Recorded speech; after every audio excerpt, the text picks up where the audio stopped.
Hello rock stars, welcome back to जुकारा foundation. मैं हूं रणवीर सिंह, आपका जीएस का प्रैक्टिस सेट लेकर आया हूं। ठीक है, और ये प्रैक्टिस सेट नंबर कौन सा है? चौथा है। ठीक है, 3 और प्रैक्टिस सेट करा चुके हैं। आप लोग प्लेलिस्ट में जाकर देख सकते हैं, मिल जाएगा वहां पर आराम से। ठीक है, तो आइए हम लोग प्रैक्टिस क्वेश्चन से शुरुआत करते हैं। पहला क्वेश्चन दिया है बोलैक। ठीक है, बोलैक आर्ट कर्नाटक राज्य का एक डैश है, क्या है? कलर चेंज कर लेते हैं, एक सेकेंड।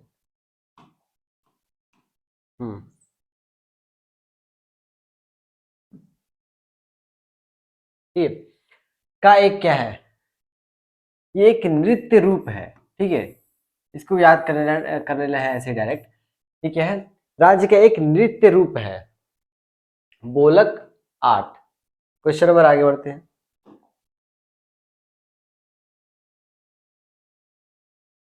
हस्सी लास हस्सी सॉरी हल्ली साका। ठीक है, हल्ली साका एक सामूहिक नृत्य है डैश, जो डैश का मूल है। किसका मूल है? तो ये हमारा कहाँ चला जाएगा? गुजरात।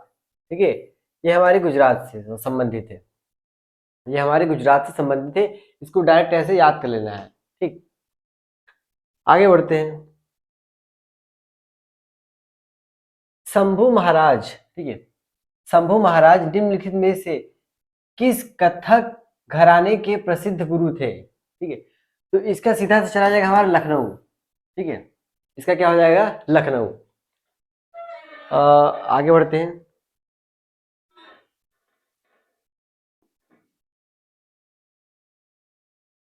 किस भारतीय संगीतकार हस्ती का जन्म स्थान पश्चिम बंगाल है? ठीक है, पश्चिम बंगाल है। तो उससे पहले हमें इन चारों का जानना पड़ेगा। ठीक है, अगर मैं नौशाद की बात करूं, इनका कहाँ था? लखनऊ। ठीक है, ठीक है, लखनऊ। ओपी नैयर, इनका है लाहौर, जो कि कहाँ पड़ता है? पाकिस्तान में। ठीक है, पाकिस्तान में। इलैया राजा, ठीक है, इनका कहाँ पे है? एक सेकेंड, पन्नईपुरम। पन्नईपुरम, जो कि कहाँ पड़ता है? तमिलनाडु में। ये पड़ता है तमिलनाडु में। और इनका क्या है? हप्पी लहरी, इनका कहाँ पे जन्म स्थान है? पश्चिम बंगाल। ठीक है, तो ऑप्शन डी हमारा राइट ऑप्शन हो जाएगा। क्या होगा? हप्पी लहरी, सॉरी बप्पी लहरी। ठीक है, तो इनका जन्म स्थान कहाँ है? पश्चिम बंगाल। बढ़ते हैं अगले क्वेश्चन की तरफ। क्वेश्चन नंबर 5, पांचवा क्वेश्चन क्या कह रहा है? भारत के प्रथम रक्षा मंत्री, ये तो सबको याद ही होना चाहिए, रक्षा मंत्री भारत के कौन से पहले? तो ये क्या है? बलदेव सिंह। ये है भारत के पहले रक्षा मंत्री। ठीक है, बलदेव सिंह।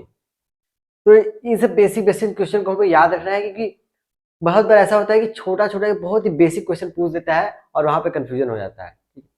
ये सब बेसिक चीजें याद रखना है। केंद्र सरकार की पहल योजना। ठीक है, केंद्र सरकार की पहल योजना डैश से संबंधित है। किससे संबंधित है? पहले हम ये जानेंगे कि पहल योजना है, इसकी शुरुआत कब हुई? तो 1 जून। ठीक है, 1 जून 2013। ठीक है, 1 जून 2013 को इसकी शुरुआत की गई थी। और इसका ये किससे संबंधित है? एलपीजी, एलपीजी सब्सिडी से। एलपीजी का फुल फॉर्म पर क्या है? सबको पता होगा, लिक्विफाइड पेट्रोलियम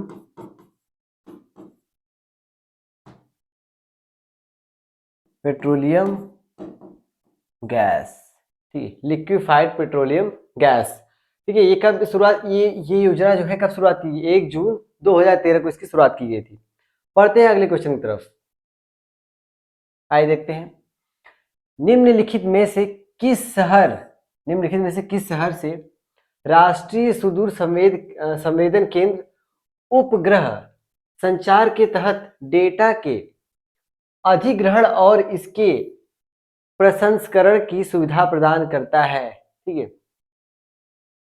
सुविधा प्रदान करता है। क्वेश्चन फिर से पढ़ लेते हैं। निम्नलिखित में से किस शहर से राष्ट्रीय सुदूर संवेदन केंद्र, ठीक है, उपग्रह संचार के तहत डेटा के अधिग्रहण और इसके प्रसंस्करण की सुविधा प्रदान करता है, ये हमारा चला जाएगा हैदराबाद।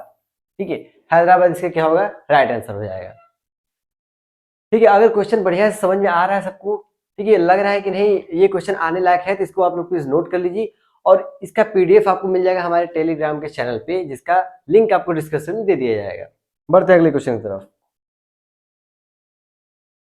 अगला क्वेश्चन दिया है 1983 में इसरो द्वारा लॉन्च किए गए भूस्थिर उपग्रह का नाम क्या है, नाम पूछ रहा है। ठीक है, जो उच्च शक्ति टीवी प्रसारण और दूर संचार राष्ट्रीय कवरेज ट्रांसपोंडर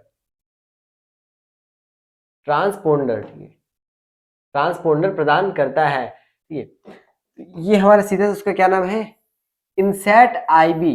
ठीक है, इनसैट आईबी, इसको कब लॉन्च किया गया था, 30 अगस्त 1983। ठीक है, 30 लॉन्च, ठीक है, 30 अगस्त 1983 को इसको लॉन्च किया गया था। ठीक है, इसका नाम क्या है, इनसैट 1B।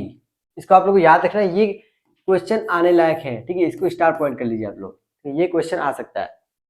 और ये या तो पूछ देगा, क्वेश्चन घुमा क्या कर सकता है, और ये क्वेश्चन ये दे देगा, पूछेगा कब ये इसको कब लॉन्च किया गया था। ठीक है, ये डेट भी याद रखना है और इसका नाम भी याद रखना है। बढ़ते हैं अगले क्वेश्चन की तरफ। ठीक है, भारत में प्रतिवर्ष राष्ट्रीय बालिका दिवस कब मनाया जाता है, तो ये याद रखिएगा हमारा 24 जनवरी को मनाया जाता है। ठीक है, 24 जनवरी, इसको आप लोग याद रख लेना है, 24 जनवरी। इसी तरीके एक और क्वेश्चन है, आगे देख लेते हैं। हिंदी दिवस कब मनाया जाता है, ये बच्चों को पता है, 14 सितंबर को मनाया जाता है। ठीक है, 14 सितंबर को हिंदी दिवस मनाया जाता है, इसको आप लोग याद कर लीजिएगा अच्छे से। अगला क्वेश्चन, डैश, ठीक है, डैश भूमि नियमित रूप से फसल के लिए उपयुक्त है। ठीक है, तो इसका क्या चला है, कृष्ण। इसको भी आप लोग को याद करना है, ये क्या थोड़ा सा आने लायक क्वेश्चन है। ठीक है, इसका किससे संबंध है, उपयोग है कृष्ण, कृष्णा। ठीक है, कृष्णा। अगला क्वेश्चन, गोंडवाना कोयले जो धातु शोधन कोयला है, धातु शोधन कोयला है, के प्रमुख संसाधन डैश में स्थित है, कहाँ पे स्थित है, ये तो ये स्थित है हमारा दामोदर घाटी। ठीक है, दामोदर घाटी में स्थित है। ये कहाँ पड़ता है, ये हमारा पड़ता है पश्चिम बंगाल, पश्चिम बंगाल, पश्चिम बंगाल, इसको आप लोग याद रखना है। ठीक है, पश्चिम बंगाल, दामोदर घाटी से क्या होगा, राइट आंसर। अगला क्वेश्चन देखते हैं, 2001, ठीक है, 2001 की जनगणना के अनुसार भारत के किस राज्य में सबसे अधिक जनसंख्या सबसे अधिक संख्या में अप्रवासी आए थे। ठीक है, अप्रवासी आए थे सबसे ज्यादा जनसंख्या में, वो हमारे कहाँ है, महाराष्ट्र, सबसे ज्यादा अप्रवासी आए थे 2001 की जनगणना के अनुसार। ठीक है, महाराष्ट्र, इसको आप लोग याद रखें, महाराष्ट्र। महाराष्ट्र कहाँ पड़ता है, मुंबई में, तो सबको पता है। अगला क्वेश्चन, भारत के किस अवधि को जनसंख्या वृद्धि काल कहा जाता है, किस अवधि को स्थिर जनसंख्या वृद्धि काल कहा जाता है, स्थिर जनसंख्या वृद्धि काल कहा जाता है। अगर हम देखें तो 1900, ठीक है, 1901 से लेके 21 तक, ठीक है, 1901 से लेकर 21 तक, ये जो काल है वो स्थिर काल है, जनसंख्या स्थिर काल। ठीक है, लेकिन 1951, ठीक है, 1951 के बाद से जो चल रहा है वो क्या है, वृद्धि काल है, उससे बहुत ज्यादा वृद्धि हो रहा है। ठीक है, और अभी तक लगातार हो रहा है। ठीक है, तो इसका आंसर क्या चला जाएगा आपका, पहले क्वेश्चन को ध्यान से पढ़ना। पहला पूछा है अवधि को स्थिर जनसंख्या वृद्धि काल कहा जाता है, स्थिर कहाँ तक था, 1921 तक, और बढ़ना कब स्टार्ट, वृद्धि कब हुआ, 1951 के तहत। ये कब, ये अचानक से वृद्धि क्यों हुआ, क्योंकि उस समय RCH, ठीक है, RCH क्या किया, लॉन्च किया गया, इसको कहते हैं reproductive and child health care. इस प्रोग्राम के तहत क्या होता है, जो बच्चे थे, जो माताएं थी, हॉस्पिटल की फैसिलिटीज को बढ़ा दिया गया, ठीक है। जो भी सुविधाएं उसमें देनी चाहिए सब सुविधा को बढ़ा दिया गया, खान पान की सुविधा, ठीक है, दवाइयाँ अच्छे से प्रोवाइड की गई। तो इतना ज़्यादा केयर किया गया कि जो बच्चे थे, पहले के बच्चे क्या होते थे, बच्चे डेड कर जाते थे, मदर भी डेड कर जाती थी, लेकिन इस सुविधा के आने के बाद बच्चे और मदर दोनों सुरक्षित बच जाते थे, जिससे क्या हुआ, उस दौरान जनसंख्या में बहुत ज्यादा वृद्धि होना स्टार्ट हुआ, ठीक है, 1951 के बाद। और ठीक है, हाँ, तो इसका आंसर हमारा क्या चला जाएगा, ऑप्शन फर्स्ट, 1921 से 1951 तक। अगला, एस्मिको किस भौगोलिक क्षेत्र से संबंधित है, ठीक है, एस्मिको जो है किस भौगोलिक क्षेत्र से संबंधित है, तो इसको आप लोग याद रख लीजिए, ध्रुवीय क्षेत्र, ठीक है, ध्रुवीय क्षेत्र से संबंधित है। अब ध्रुवीय क्षेत्र क्या होता है, पृथ्वी, ठीक है, पृथ्वी के उत्तरी व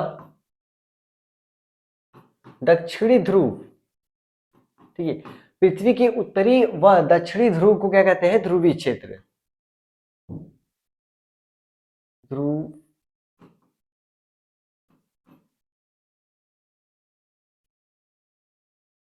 ओहो,